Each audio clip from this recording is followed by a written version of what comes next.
What's up, everybody? It's Jason Cruz here once again with another episode of The Legal Submission. And this time we take a look at the Kajan Johnson antitrust lawsuit that's still ongoing in federal court in Nevada.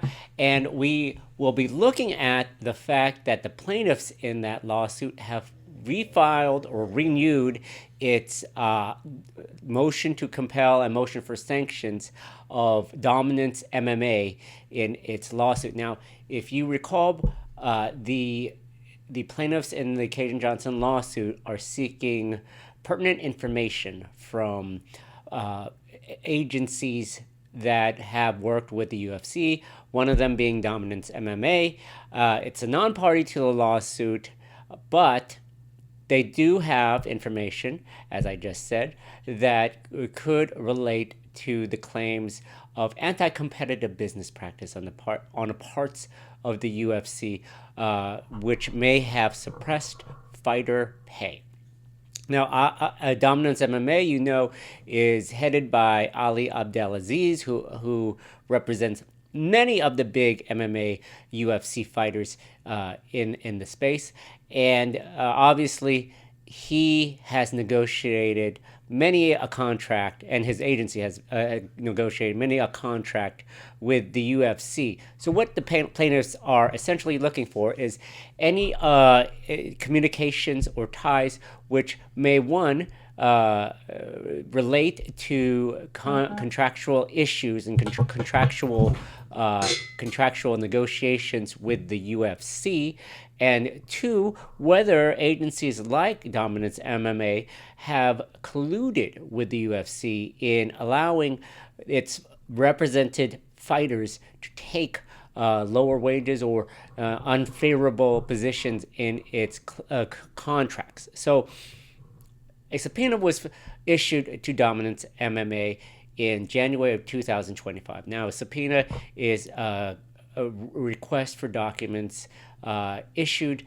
by the plaintiffs to a third party. Now, since the Dominance MMA isn't really suing, they do have a burden on them because, one, they're not a party to the lawsuit, so that they actually have no skin in the game. But two, it would cost them, and as we will talk about, costs them a lot of money to pull together all the information that is requested by the plaintiffs. Now, as we will also see in the Zuffa ongoing lawsuits for Johnson in the Johnson case and the Sirkinov case, and later on down the road with the Phil Davis case, is that the discovery is long, tedious, and voluminous. I think that's one of the things that we are discovering now.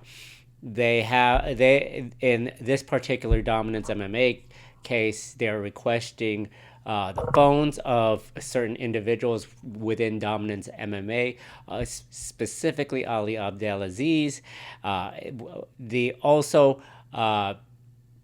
They are looking at all of the files and all of the other pertinent information related that is in possession of Dominance MMA. But on the side of Dominance MMA, you're thinking to yourself, some of this information should be protected, meaning like client information related, their personal information, social security codes, addresses, things of that nature is still confidential, and there is a duty on behalf of the agency to protect that information. But the question of what should and what should not be protected is an ongoing issue that we're seeing in the Zuffa cases as it pertains to what can be obtained and gleaned from imaging, cell phones, laptops, things of that nature. Because what happens with this e-discovery type of thing is they will obtain the laptop or phones or whatever device, iPads, what have you, and obtain all of that data, all of that information that is on that device.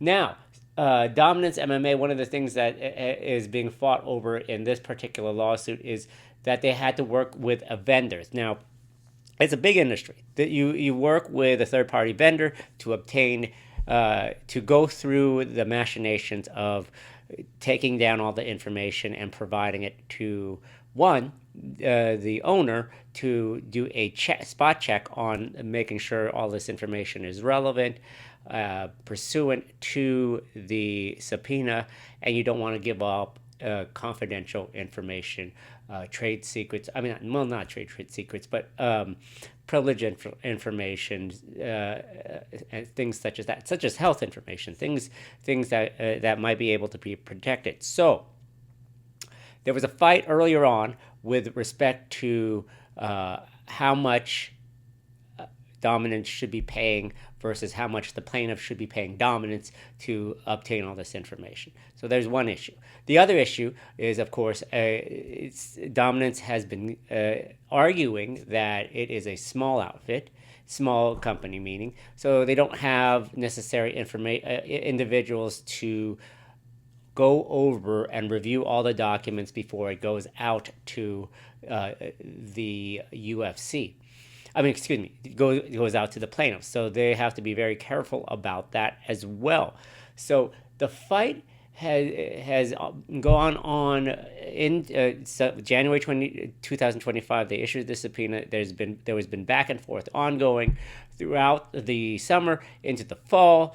A motion for sanctions occurred in which the plaintiffs had requested the amount of $270,000 for doing all of this information in filing. Working on obtaining the documents as well as legally filing a motion to get Dominance to do something. Now, Dominance opposed the motion, saying that hey, we're still going through the process of obtaining the documents, working with the vendor, etc., etc. So there was a hearing March 3rd, and the court gave a deadline for Dominance to provide 126,000 documents, I believe it was the count that they had. And plaintiffs argue that on the day that they were supposed to be submitted to plaintiffs, on April 3rd, 2026, they only received 126,000 documents, with the indication that they were still working on it. Now, I don't know who you believe. There is a court deadline, so you should be able to meet it, or else suffer some consequences. So that's why the plaintiffs have renewed their motion for sanctions. The attorneys for Dominance MMA are indicating to the court as well as plaintiffs, hey, we're a small outfit, we're still working on it. They indicated that since this renewed filing has occurred, they've provided more documents, and it should not be this process of obtaining discovery should not be one in which plaintiffs are just trying to seek to obtain sanctions. So a little bit of, hey, we need your patience here, that kind of thing. From the plaintiff side, this litigation has been going on forever, and if they don't obtain this information, they may never see it. And as well as the fact that there are discovery deadlines which preclude them from questioning individuals once they obtain that information. So that's where we're at right now. I will give you an update on what's going on after the court makes a decision.